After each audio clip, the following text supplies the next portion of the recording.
여러분 안녕하십니까? 광주 MBC 뉴스투데이 시작합니다. 먼저 오늘의 주요 뉴스입니다. 광주시가 나주까지를 잇는 광역철도 사업 노선에 효천역을 경유하는 방안을 꺼내들어 그 속내에 이목이 쏠립니다. 전남대학교 병원으로 후송 중 목숨을 잃은 전남 지역 응급 환자가 한 해 300명에 달하고 있습니다. 전남의 열악한 의료 현실을 방증합니다. 지난해 여순 사건 특별법이 시행됐지만 진상규명 조사는 좀처럼 속도를 내지 못하면서 피해자 결정을 기다리는 유족들이 애를 태우고 있습니다. 서울회생법원이 부도 사태를 맞은 대유위니아그룹 계열사 4곳 중 2곳에 대해 기업회생 개시를 결정했습니다. 일단 연쇄 줄도산 위기는 넘겼습니다. 한빛원전 1, 2호기의 사용기한 종료를 앞두고 수명 연장과 관련한 절차가 진행되고 있는데요. 한수원이 작성한 방사선 환경영향평가서에 대해 지자체들이 보완 요구를 하고 나섰습니다. 천홍희 기자가 보도합니다. 사용기한 40년에 가까워지고 있는 한빛원전 1, 2호기 수명 연장을 위해 작성된 방사선 환경영향평가서입니다. 방사선이 주변 환경과 사람에 미칠 수 있는 영향을 예측하고 평가하는 보고서입니다. 원자로 반경 30km 이내에 있는 지자체 6곳의 주민들은 이 평가서 초안을 보고 의견을 수렴하는 절차를 거칩니다. 그런데 한빛원전이 제출한 이 보고서에 대해 영광군이 공람 절차를 보류하기로 결정했습니다. 평가서 내용이 주민이 보고 이해할 수 없는 수준인데다 일부 주민들에 대한 방사선 노출 결과도 누락됐다는 겁니다. 여기에 형광등이 빠져버리니까 그 부분에 대해서 그만큼 선량평가가 빠졌으니까 당연히 보완을 해줘야 되는 게 아니냐. 한평과 고창은 평가서가 최신 기술을 적용해 작성되지 않은 데다 중대 사고가 일어났을 때 주민 대피 계획이 제대로 작성되지 않았고 부안도 지역 주민들이 방사선에 얼마나 노출되는지 작성되지 않았다며 평가서를 보완하라고 한빛원전에 요구했습니다. 지역 주민들이 전혀 이해하기 어려운 이런 보고서여서 실질적으로 이게 초안 공람을 할 수 있을 정도인지는 심히 문제가 되는 것으로 그렇게 보고 있습니다. 한편 해당 지자체 6곳 중 보완 요구를 하지 않은 장성과 무안은 주민 공람 절차를 그대로 진행하기로 했습니다.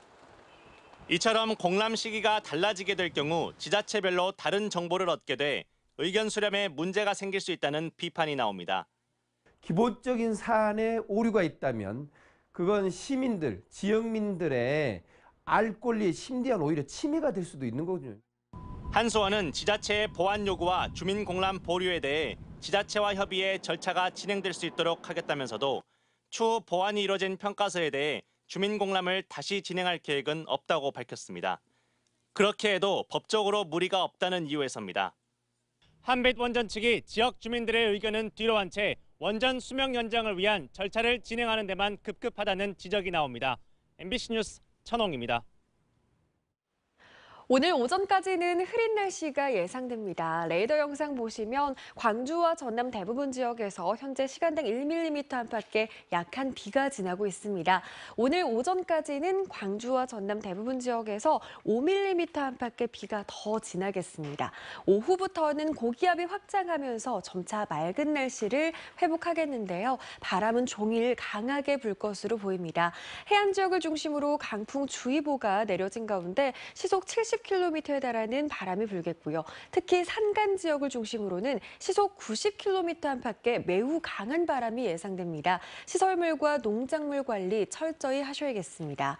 기온은 어제에 비해 크게 내림세를 보이겠습니다. 아침 기온은 12도 안팎으로 어제와 비슷한데요. 한낮 기온은 17도에 그치면서 어제보다 무려 6도가량 낮은 기온 보이겠습니다.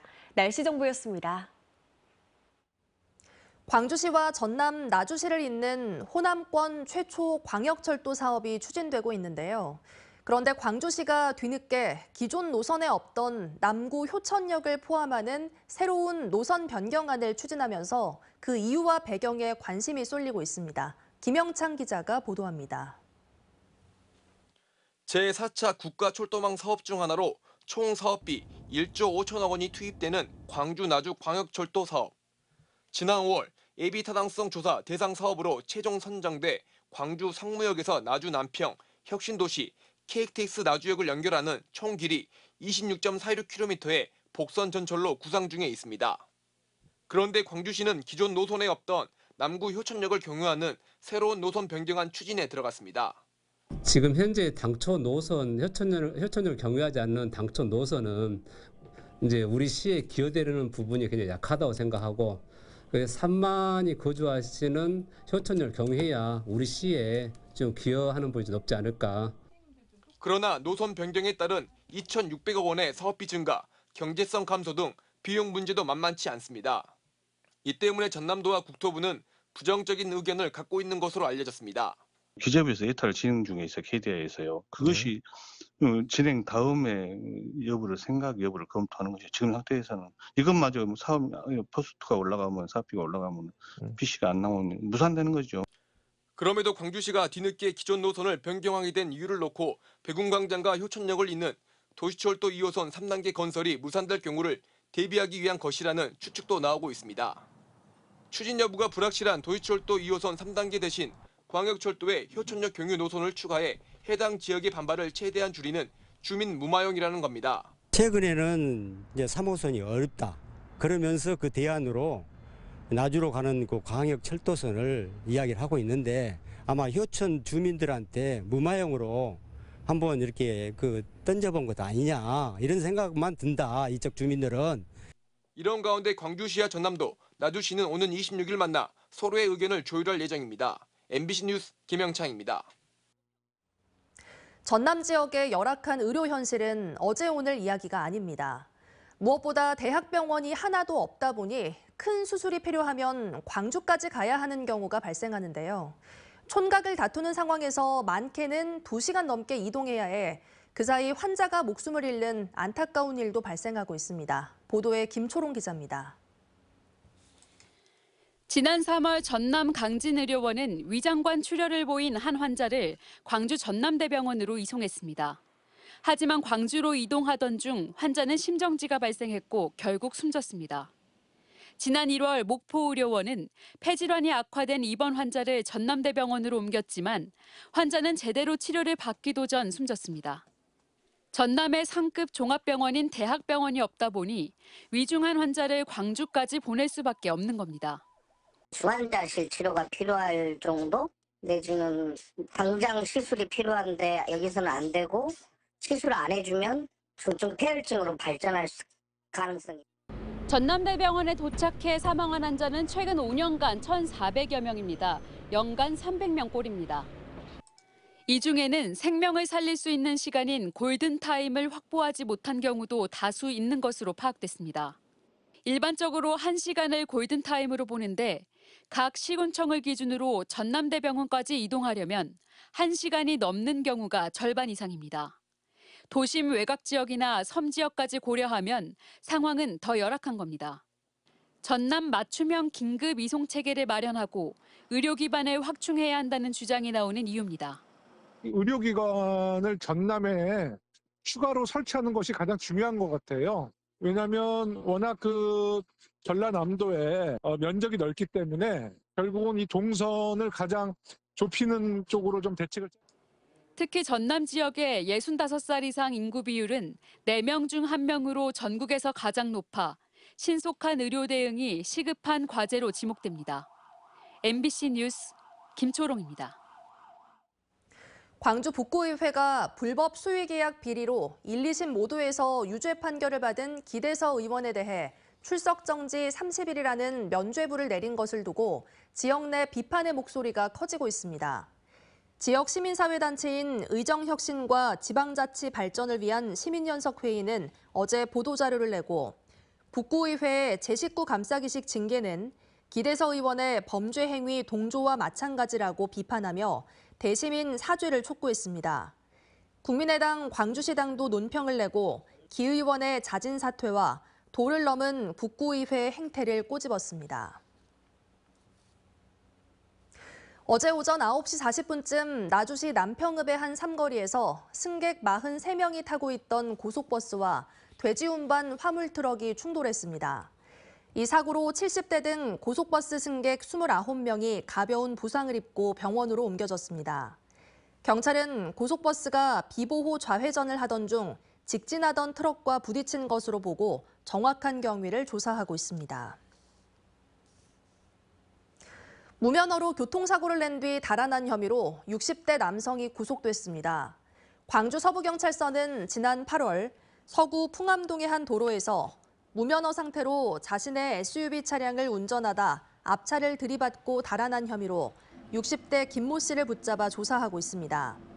아무런 조치 없이 도주한 김 씨는 사고 당일 남구의 한 도로에서 검거됐고 이후 출석 요구에도 응하지 않자 경찰은 이 남성을 사전 구속영장을 신청했습니다.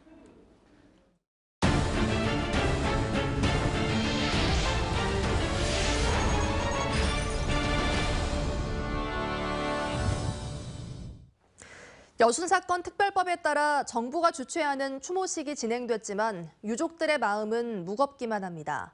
피해자 심사가 속도를 내지 못하고 있어 진상규명도 차질을 빚을 것이란 우려가 크기 때문입니다. 문영철 기자의 보도입니다. 여순사건 특별법이 시행된 이후 두 번째 열린 합동추념식.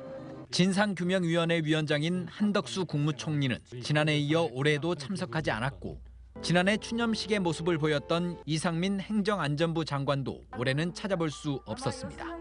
대신 정부 대표로 참석한 인사는 구만섭 차관보.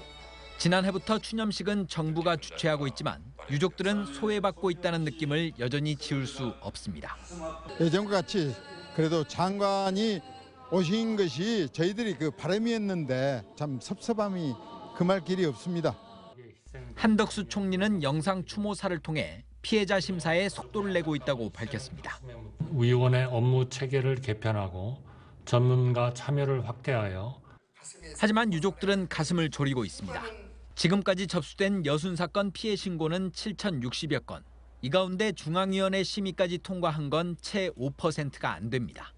실무위원회와 중앙위원회는 인력을 더 보충하겠다는 입장이지만 법정 시한인 내년 10월 초까지 조사를 마칠 수 있을지 장담할 수 없습니다.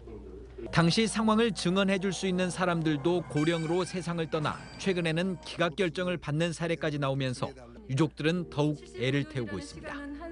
유족 확정을 받고 진실 규명되고 그리고 나서 이제 명예회복을 하는 거 우리가 원하는 것만큼 빨리빨리 정부에서 움직여주지 않으니까 또 우리 마음대로 할 수 있는 것도 아니고.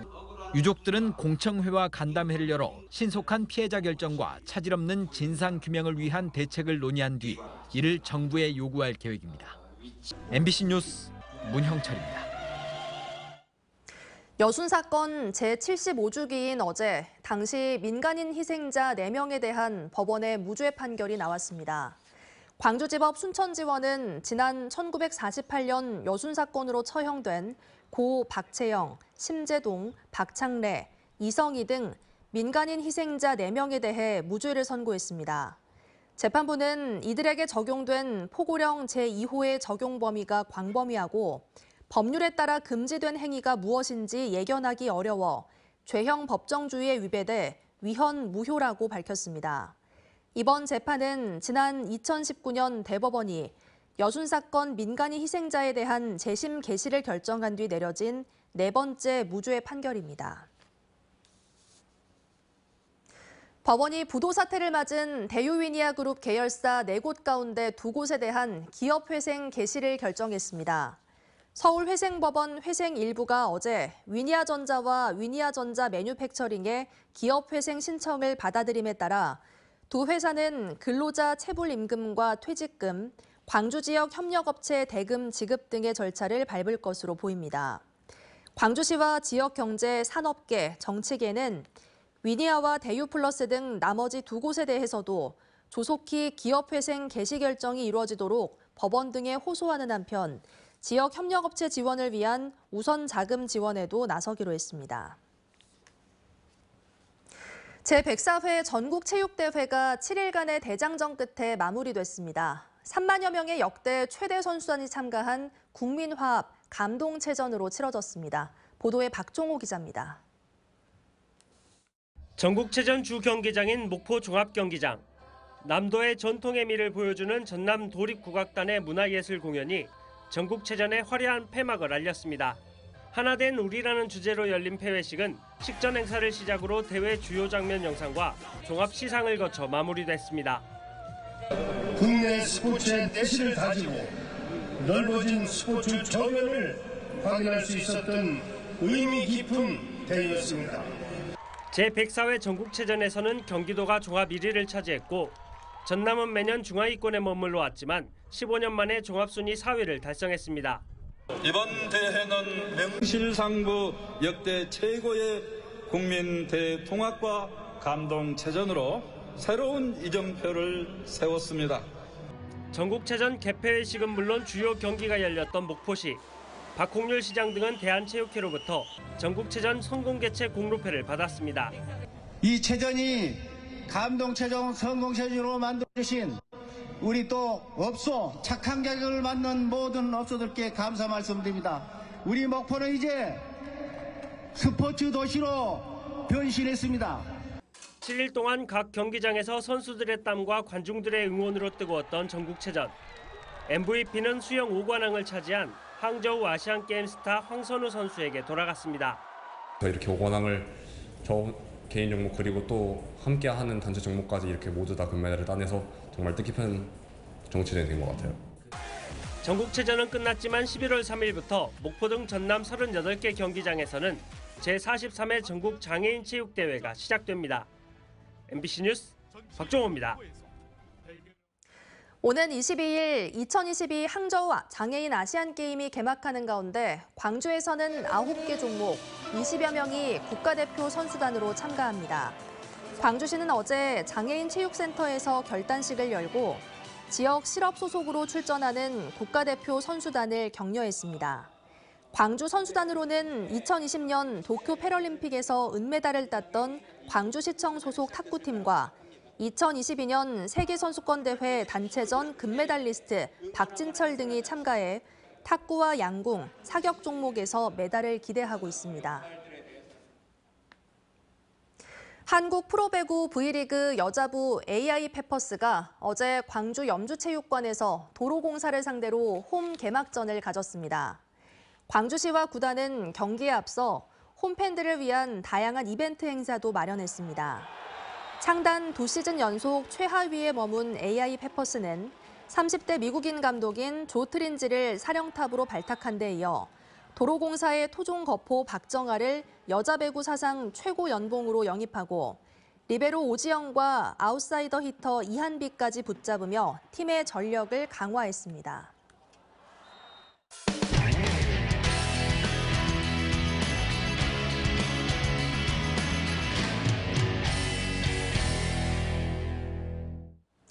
연일 소속 정당에 쓴소리를 쏟아내고 있는 이준석 전 국민의힘 대표가 대구를 찾았습니다. 100% 국민의힘 소속인 대구 국회의원들을 권력만 쫓는 고양이에 비유하며 보수가 정권을 재창출하기 위해선 대구부터 바뀌어야 한다고 지적했습니다. 보도에 대구 MBC 권윤수 기자입니다. 당을 향해 계속 쓴소리하다 안철수 의원으로부터 제명이 필요하단 말까지 들은 이준석 전 국민의힘 대표. 대구 경북 언론인 모임 정책 토론회에서도 강도 높은 비판을 이어갔습니다. 영천 청도 출신 이만희 의원을 사무총장으로 임명하는 등 최근 임명직 당직 개편에 대해 기대를 걸기 어렵다며 혹평했습니다. 이만희 의원님이 정치에 오신 토양과 그리고 지금 만들어진 당내 분위기가 이만희 의원님이 창의적인 정치를 하긴 어려운 환경으로 가고 있다 이렇게 생각합니다. 총선에서 과반 의석을 차지하기 위한 수도권 해법을 풀기 위해서는 대구 정치 지형이 바뀌어야 한다고 강조했습니다. 대구 국회의원 대부분이 경찰청장, 차관, 고위공무원, 판검사 등의 출신이어서 대구 정치를 고관대작 지향형이라 비판하며 지역 밀착형 인물을 배출해야 한다고 주장했습니다. 지역 정치인을 호랑이와 고양이에 빗대기도 했습니다. 김영삼 노무현 대통령은 초선 때부터 할 말 다 하는 호랑이였지만 대구의 국회의원들은 대통령이나 당을 향해 쓴소리 한마디 못하고 권력만 좇는 고양이에 불과하다는 겁니다. 내가 초선이고 재선이고 힘이 없어서 그렇지 내가 3선 4선 되면 나도 할 말하고 살 거다 이렇게 얘기합니다. 그거 다 고양입니다 그거. 자신의 대구 출마설에 대해선 쉬운 일이 아니라면서도 수도권에서 뛰는 게 의미 없는 상황이 되면 이른바 나쁜 사람을 잡으러 나오겠다고 말해 여지를 남겼습니다. 정치권의 뜨거운 관심을 받는 신당 창당 가능성도 내비쳤습니다. 윤석열 대통령이 변하지 않으면 정치의 다른 의미를 찾아야 하는 시점이 올 수 있다고 밝혀 국민의힘과 결별할 수도 있음을 시사했습니다. MBC 뉴스 권윤수입니다. 천여 명의 목숨을 앗아간 가습기 살균제 위험성이 세상에 알려진 지 올해로 12년이 됐습니다. 아직도 일부 업체에 대한 처벌은 이루어지지 않고 있고 제대로 된 보상도 없어 피해자들은 여전히 고통 속에 살고 있습니다. MBC 경남 이선영 기자의 보도입니다. 보시는 바와 같이 제 몸은 구멍이 안 뚫린 적 없습니다. 이렇게 처참하게 살고 있습니다. 가습기 살균제 때문에 뇌경색과 폐질환 등으로 세상을 떠난 고 김응익 씨를 다룬 다큐멘터리 영화입니다. 영화를 보는 이들은 가습기 살균제 피해자와 시민사회 단체들. 5년 동안 가습기 살균제를 썼다 지난해 폐암 1기 진단을 받은 한 피해자는 자녀들까지 고통이 대물림됐습니다. 아토피가 아닌데 피부 질환까지도 지금 막 빗물이 줄줄 나고 하는데 큰 병원에 가봐도 원인을 알 수가 없다고. 가습기 살균제의 위험성이 알려진 지 12년. 피해자들의 고통은 여전합니다. 이게 없으면 살아갈 수가 없고 잘 때건 또 모든 생활에 이게 있어야 되니까. 그나마 원인을 추정할 수 있어 신고한 사람은 전체 피해자 추산치의 0.8%. 신고를 해도 구제 인정을 받지 못한 경우가 36%나 됩니다. 그동안 가해 기업들로부터 거둔 구제금에서 정부가 지원해준 치료비도 폐 관련 질환만 해당됐을 뿐입니다. 우리가 병원비 쓴 거에 대해서 한 70%가량뿐이 안 되는 거예요. 폐 관련된 항목만 지급이 되고. 저는 10몇만 원 나오는 아이 받았고 다른 보상이 하나도 안 되는 거는 인정서만 받았고 아이 인정 자체도 못 받았고 원래 질병이 있다면서. 여기에 피해자에 대한 기업들의 직접 배상은 중단된 상태입니다. 관련 기업 중 일부는 형사처벌조차 받지 않은 가운데 애경과 옥시는 피해 구제 추가 분담금을 못 내겠다고 소송과 입장을 낸 상황. 수많은 피해자를 죽고 다치게 한 그런 환경 참사가 어떻게 하여 소비자의 잘못이고 가해 기업은 무죄인지 이해할 수 없는 상황이고요. 이번 2심 판결이야말로 제대로 SK케미칼 애경산업, 신세계 이마트 등 1심에서 무죄를 받은 전직 임직원 13명의 항소심 결심 공판이 오는 26일 열리는 가운데 환경보건시민센터는 연말까지 유죄 촉구 탄원서를 받아 법원에 제출하기로 했습니다. MBC 뉴스 이선영입니다. 김동철 한국전력공사 사장은 어제 국회에서 열린 국정감사에서 전기요금 인상 의견을 정부에 계속해 제기하고 있다고 밝혔습니다. 이는 전기요금 인상을 두고 한전과 정부가 입장차를 보인다는 질의 과정에서 나온 답변입니다. 앞서 박문규 산업통상자원부 장관은 전기요금을 1kW당 25.9원 인상한다는 김동철 사장의 계획에 대해 국민 경제가 감당하기 어려운 수준이라고 밝혔습니다. 유엔 세계관광기구가 화순 효산리 모산마을을 세계 최우수 관광마을로 선정했습니다. 모산마을이 세계문화유산인 고인돌 유적지와 무등산권 세계지질공원 등의 자원을 지속적으로 관광화한 점이 수상 이유로 지목됐습니다. 화순군은 모산마을의 우수 사례를 세계 여러 마을과 교류하며 알릴 예정이라고 밝혔습니다. 오늘 오전까지는 흐린 가을 날씨가 예상됩니다. 레이더 영상 보시면 대부분 지역에서 시간당 1mm 안팎의 약한 비가 지나고 있습니다. 오전까지 광주와 전남에 5mm 안팎의 비가 더 지나겠고요. 오후부터는 고기압이 확장하면서 점차 맑은 날씨를 회복하겠습니다. 날은 개겠지만 바람은 종일 강하게 불 것으로 보입니다. 해안 지역을 중심으로 강풍주의보가 발효 중인 가운데 시속 70km 안팎의 강풍이 불겠고요. 특히 산간 지역 지역을 중심으로는 시속 90km에 달하는 매우 강한 바람이 불겠습니다. 시설물과 농작물 관리 꼼꼼히 하셔야겠습니다. 기온은 어제에 비해 크게 내림세를 보이겠습니다. 아침 기온은 12도 안팎으로 어제와 비슷한데요. 한낮 기온 17도에 그치면서 어제보다 무려 6도가량이나 낮은 기온 예상됩니다. 해남도 12도로 출발해 한낮 기온 18도에 그치겠습니다. 대부분 지역의 한낮 기온이 20도를 밑돌면서 낮 동안에도 쌀쌀하게 느껴질 수 있겠습니다. 해상에는 풍랑주의보가 발효 중입니다. 바다의 물결은 최고 3.5m로 매우 거세게 일겠고요. 바람도 강하게 불겠습니다. 주말 동안에는 북쪽 한기가 더 강하게 밀려오겠습니다. 아침 기온 내내 한 자릿수대에 머물겠고요. 한낮 기온도 20도를 밑돌겠습니다. 날씨 정보였습니다. 뉴스 마칩니다. 시청해주신 여러분 고맙습니다. 언제 어디서나 내 손안의 뉴스. 광주 MBC 뉴스 유튜브 구독으로 함께하세요.